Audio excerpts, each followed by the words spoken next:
कुछ कुछ लोग हमारी ज़िंदगी में आते हैं और फिर ज़िंदगी बना देते हैं, वो खुद ज़िंदगी बन जाते हैं और हमें उनकी आदत लग जाती है। पर कुछ वक्त के बाद ज़िंदगी अपना खेल खेलती है, मतलब ज़िंदगी भी और लोग भी अपना खेल खेलते हैं और फिर चले जाते हैं। तो पहले जो लोग चले जाते हैं उनकी बात करते हैं, फिर कुछ और बात करते हैं। तोड़ना ही था दिल को तो कुछ पल के लिए सवारा ही क्यों था। तोड़ना ही था दिल को तो कुछ पल के लिए इसे सवारा ही क्यों था।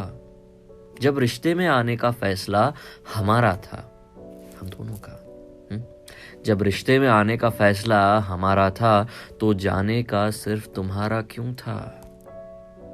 तोड़ना ही था दिल को तो कुछ पल के लिए इसे सवारा ही क्यों था। ये बात मैंने ना कहीं पे पढ़ी थी कि इश्क एक नशा है, जिसका पहले उतरा वो बेवफा है।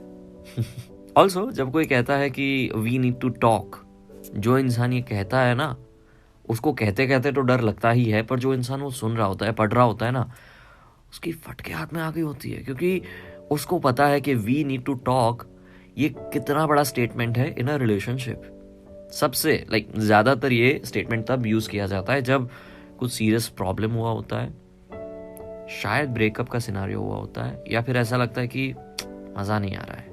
वो जब बात कहनी होती है ना, तब ज़्यादातर ये वर्ड यूज़ होता है, ये स्टेटमेंट यूज़ होता है कि वी नीड टू टॉक। अब ये जब वी नीड टू टॉक वाला कॉन्वर्सेशन होता है तो पहले सामने वाले का डिनायल आता है कि नहीं, आई नॉट एक्सेप्ट दिस। क्यों? क्योंकि उसने तो एक्सपेक्ट ही नहीं किया था कि हेलो सब ठीक तो चल रहा था। और शायद आप एक दूसरे को पाते पाते इतना खो गए कि वो ढूंढना या फिर वो नोटिस करना ही भूल गए कि कुछ कुछ छूट रहा है आप दोनों में से, या फिर कुछ दूर हो रहा है इस रिश्ते से।